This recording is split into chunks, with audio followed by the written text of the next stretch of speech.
तो कैसे हैं आप सभी? आशा करते हैं कि बहुत अच्छे होंगे। आज हम लोग पढ़ेंगे ट्रांसफॉर्मेशन, रूपांतरण। देखिए, to change a sentence from one grammatical form to another without altering it sense is called transformation. ठीक है ना? हाँ, इसको दिया था नेस्फील्ड ने, बहुत बार बार पूछता है। और डिफरेंट मेथड ऑफ ट्रांसफॉर्मेशन के बनाने के विभिन्न विधियाँ।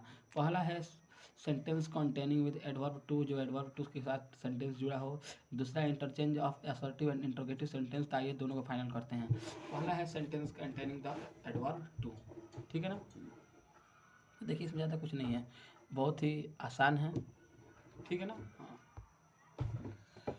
तो देखिए, TOO आएगा तो इसको हम लोग बदलेंगे सो में, और TO2 आएगा तो इसको बदलेंगे that plus subject plus can not या फिर कुड नॉट में। रूल नंबर फर्स्ट है, यदि एडवर्ब के बाद एडजेक्टिव और उसके बाद कोई इन्फिनेटिव हो तो ऐसे वाक्यों का रूपांतरण निम्न प्रकार से किया जाता है। TOO को सो में बदलते हैं और TO को that plus subject plus can या कुड नॉट में बदलते हैं। एग्जाम्पल के लिए पहला देख सकते हैं आप लोग, Ram was too idle to do this work. तो Ram was so idle that he could not do this work. Can या फिर कुड क्यों लगाते हैं? देखिए, अगर सेंटेंस जो है प्रेजेंट में होगा तो उसके लिए कैन लगाएंगे, और पास्ट में होगा तो उसके लिए कुड लगाएंगे, और फ्यूचर में होगा तो उसके लिए आप एग्जाम्पल में बता सकते हैं। अगर नहीं आएगा तो मैं बता दूंगा। और एग्जाम्पल नंबर सेकेंड है, he is too weak to dance. मतलब he is so weak that he can not dance. They are too honest to steal anything. They are so honest that they can not steal anything. Rule number second बोला, यदि adverb too के बाद दिया हुआ infinitive negative में हो तो उसका ट्रांसफॉर्मेशन करते समय हम लोग नॉट का प्रयोग नहीं करते हैं, अर्थात अफर्मेटिव में बनाते हैं। जैसे एग्जाम्पल दे दिया है, Rohan is too intelligent not to solve all the problems. तो हो जाएगा Rohan is so intelligent that he can solve all the problems. Not नहीं लगाएंगे। समझ में आ रहा है ना? हाँ। सेकंड एग्जाम्पल बोल रहा है, Ram was too weak not to write a letter. तो लिखेंगे Ram was so weak that he could write a letter. Note, यदि सेंटेंस पैसिव वॉइस में हो तो रूपांतरित वाक्य भी पैसिव वॉइस में होगा। ठीक है ना? हाँ, जैसे the house is too costly to be purchase. तो हो जाएगा the house is so costly that it can not be purchased. अब देखिए दूसरा example, that person is too honest to be punished. तो इसका हो जाएगा that person is so honest that he can not be punished. ठीक है ना? हाँ, रूल नंबर थर्ड की तरफ आते हैं। रूल नंबर थर्ड ठीक क्या बोल रहा है, यदि वाक्य का सब्जेक्ट इट या निर्जीव हो तो उस वाक्य में आई फॉर मी को आई में, और फॉर अस को वी में, और फॉर हिम को ही में बदल देते हैं। जैसे this tree is too high for me to climb. तो फॉर मी को किसने बदलेंगे? आई को। तो लिखेंगे this tree is so high that I can not climb. It भी लिख सकते हैं, कोई दिक्कत नहीं है, लेकिन इट नहीं लिखेंगे तो बेहतर रहेगा। सेकेंड एग्जाम्पल दिया है, it was too hot for them to go out. For them को किसमें बदलेंगे बाबू? दे में।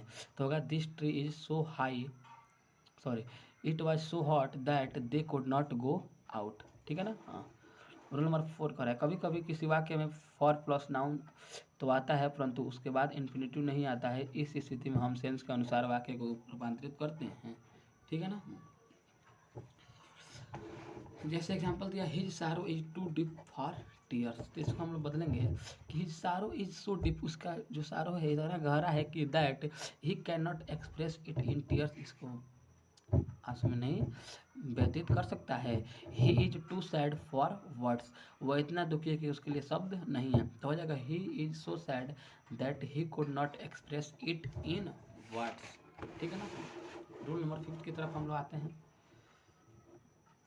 रूल नंबर 5 बोल रहा है, यदि TOO के बाद एडजेक्टिव आया हो लेकिन इन्फिनेटिव न आया हो तो TOO के स्थान पर हाँ, एक्सट्रीमली का मतलब होता है बहुत ज़्यादा या फिर ओवर का प्रयोग करते हैं, या फिर TOO को हटा कर वाक्य के अंत में बियॉन्ड द प्रॉपर लिमिट का प्रयोग करते हैं। देखिए क्या कर रहा है, यदि TOO के बाद कोई एडजेक्टिव आया हो लेकिन इन्फिनेटिव न आया हो। इन्फिनेटिव का मतलब यहाँ पर क्या है वो, TO ना आया हो। एक TOO आया हो लेकिन दूसरा TO नहीं आया हो। ठीक है ना? हाँ, तो उसमें TOO को स्थान पर एक्सट्रीमली या फिर ओवर का प्रयोग करते हैं, या फिर TOO को हटाकर, ठीक है ना? हाँ, वाक्य के अंत में बियॉन्ड द प्रॉपर लिमिट का प्रयोग करते हैं। जैसे the weather is too hot, तो the weather is over hot, या फिर the weather is extremely hot, या फिर the weather is hot beyond the proper limit. 3 प्रकार से बन जाएगा बाबू, ध्यान में रखिएगा। दूसरा बोल रहा है he is too eager for praise, तो हो जाएगा he is over eager for praise, या फिर he is extremely eager for praise, या फिर he is eager for praise beyond the proper limit. Question number second second third बोल रहा है, एग्जाम्पल नंबर थर्ड है, sorry. Your mother is too fat, तो हो जाएगा your mother is over fat, या फिर your mother is fat then she should be, या फिर your mother is extremely fat, या फिर your mother is fat beyond the proper limit, है ना, हाँ लिमिट। अब देखिए इसका बी है sentence containing verb too, adverb too मतलब क्या था, टी डबल ओ को लगाकर अर्थात टी डबल ओ को सो में बदलकर, और इसमें टी डबल ओ को हट लगाकर, उसमें था टी डबल ओ को हटाकर, और इसमें क्या है बाबू, टी डबल ओ को लगाकर। तो उसमें टी डबल ओ को सो में बदलते थे, और टी ओ को that plus subject plus that plus subject plus can या कुड नॉट में आए। तो इसको देखिए, इसमें हम लोग टू को लगाएंगे, किसको लगाएंगे बाबू, टू को।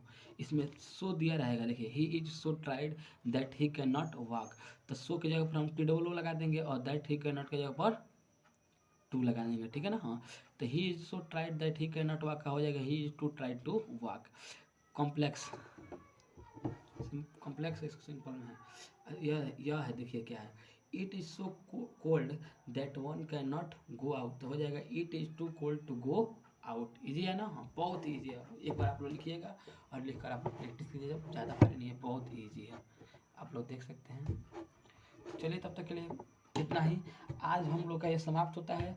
पहला पॉइंट ट्रांसफॉर्मेशन का जो पहला पॉइंट है समाप्त होता है। कल हम लोग पढ़ेंगे दूसरा point interchange of assertive and negative sentence, अर्थात असर्टिव सेंटेंस को निगेटिव सेंटेंस में बदलना और निगेटिव सेंटेंस को असर्टिव सेंटेंस में बदलना।